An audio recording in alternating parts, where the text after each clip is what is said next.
Welcome to the Week 14 edition of the Chop and Birds Weekly NFL Podcast. I am one of your co-hosts and your only co-host today, Pork Chop, flying solo. Big Bird has got stuff to do, so he has flown the coop for the week. So you just get me, which usually means one of two things. Either I ramble too much or it's a hit and run and I get out of here pretty quickly. I think it's going to be the latter this week. So there aren't really any topics that are on the top of my noggin right now. There aren't really any big breaking news things that are happening. I will give you guys the standing updates. I will give you guys a fantasy player to pick up, and I will talk about the Cowboys for a hot minute. If Chris needed to talk about the Titans, he should have been here. But anyway, I'm just busting his balls. And then, of course, the picks. And then Chris already sent me his picks beforehand, and I get to look at them. So it'll be a surprise for both of us. Now, the standings are, how the times have changed. I believe we added 6 games to my wife's overall total, so she is at 118, and Chris, Michael, and I are all three at 113. If we didn't add those games, it would be a 3-way tie for first, and then my wife in second place. But since we added those 6 games, she's winning, so she is definitely proving that maybe she should take over the podcast next year. It ain't gonna happen though. But anyway, the team that I think that needs to panic. Don't panic! Don't panic! I guess the Bills definitely need to start panicking. They lost to the New England Patriots, and their quarterback, the Patriots that is, Mac, only threw 3 times and completed 2 passes for like 13 yards, and they still won the game. The Patriots' run game was just running it down their throats, it seems like, and it was an absolute shit show because of what happened, obviously, and that is just incredible. Like, let's go ahead and take a look at these stats here from last week. That's just nuts. That's absolutely nuts. Sorry, it's going to take me a little bit to find these stats, evidently, which I don't know why it's taking me a while, but anyway, so let's go back to the 5th, Sunday. Was it Sunday? Nope, it was Monday. So Monday the 6th. The Patriots. Yeah, let's look at the box scores here. Mac Jones, 2 for 3 for 19 yards. No touchdowns, no interceptions. And just rushing-wise, they had Harris had 10 rushes for 111. Stevenson, 24 rushes for 78. And Bolden had 4 for 28. Oh, these are catches, aren't they? Nope, that's rushing. Yep, that's rushing. Mac Jones tried to do it, but he had 5 for -3. Receiving, the lone people that caught a ball was, there's 2. Bolden and Smith each caught a ball. Their defense had no interceptions and no forced fumbles. They had 2 sacks. 1 from Judon and 1 from Ekuale. I'm not even going to pronounce that name. 2 field goals that were good, and this is definitely a game that you should lose, but they ended up winning it. So congratulations to them. The team that I don't think needs to panic. Don't panic at all. Oh my God! Okay, it's happening. Everybody stay calm. What's the procedure, everyone? What's the procedure? Stay calm. Wait. Everybody calm down. I mean, the Ravens, I guess, don't really need to panic. They lost to the Pittsburgh Steelers, but regardless, I think they're still okay. I think they'll still be fine, and that is just something that is just probably a flash in the pan. I don't think you need to worry about it. But again, that's just my opinion. That's not really in scripture or anything like that. Lamar Jackson, 23 for 37, 253, 1 touchdown, but 1 interception. He rushed 8 times for 55. Freeman got 1 rushing touchdown. And touchdowns, Sammy Watkins got the only touchdown. by pass instead of rush. Let's see. No interceptions by the team whatsoever. And they had 1 sack from Calais Campbell, which that guy's a beast. 2 field goals from J Tuck, 1 extra point. So that is 1 touchdown right there. And then 1 touchdown rushing and 1 touchdown receiving. And that's just crazy to think about. Big Ben, 21 for 31, 236. 2 touchdowns, no interceptions. That's why they won. Najee Harris, my mistake. I apologize. No touchdowns rushing by anybody. And the touchdown, Johnson got both touchdowns off of Big Ben.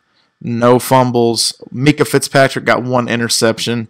That was the 1 interception that Jackson had. Boswell was 2 for 2. He missed the extra point. That's crazy. That is crazy. Is that okay? I thought that was Percy Harvin III. I'm like, he already had a grandson. But he had 5 punts for 64 yards. He averaged 43.4 and 1 inside the 20, which I love punts that are inside the 20. If you watch my Huskies videos, which shameless plug right there. The fantasy football player that y'all should pick up is Taysom Hill. In Yahoo, he's projected to get over 20 points this week. The guy can throw as well as take it on the run if he needs to, just like REO Speedwagon. And last week, he had 100 rushing yards alone against the Cowboys. So that alone is an overall good fantasy point total with the 100 yards. Last time I checked, he was only like 41% owned in Yahoo, so I have no idea what he is in the other leagues. But regardless, if you need a quarterback this week because of the late buys or anything like that, definitely go pick up Taysom Hill. The guy is just, even though he threw a lot of picks, the Cowboys feasted last week with his interceptions to touchdown ratio. The points he can get you on his feet, that is just a double trouble right there. So Taysom Hill, everybody.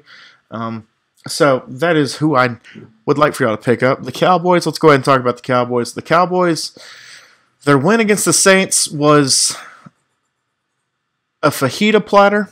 Like when you go to a Mexican restaurant, you order a fajita platter, but it was a fajita platter that kind of sat out for a little bit, and then they brought it out to you. So there was a little sizzle, but it was pretty much at the end of the sizzle reel, if you will.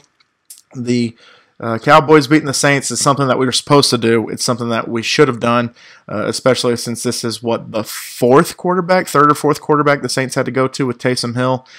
They tried, they did it with Jameis before he got hurt for the season. They did it with Simeon and Taysom Hill, and they added one more quarterback, but I can't remember that quarterback's name. But regardless, the Cowboys feasted on defense with those interceptions. Micah got a sack. There were multiple sacks in the game. The biggest head scratcher is they allowed over 400 yards on the field with the Saints offense, but they only held them to 17 points. So 27-17, I mean, if you're the Cowboys, your projection is like the high 20s to low 30s to have a shot to win the game. And if we can give up 400 yards but only give up 17 points at the same time, then I guess it's just definitely tomato, because congratulations, the Cowboys, they did it. They won this week. They face off against a divisional foe, but we'll get more to that later. And McCarthy will be back for the last rounds of practice before we take on that divisional foe. He has cleared COVID protocol, so can't wait to have him back. And that was also very interesting. It was a game that we should have lost. It's a game that we typically lose as a franchise, where the coaching staff, like multiple members of the coaching staff, were out due to COVID. And we still were able to give the remaining coaching staff like hybrid jobs, like you do this and that, and you do this as well as that, and we did okay. more than okay. Dan Quinn took over the reins. Kellen Moore obviously was still out there to coach, but it seems like that's the chain of command, that if McCarthy goes down, then it's Quinn, and then it's Kellen Moore. And if that happens, if for some reason we decide to move on from McCarthy, I think the coaching staff will be in pretty good hands. My only complaint is some of their play calling was lackluster.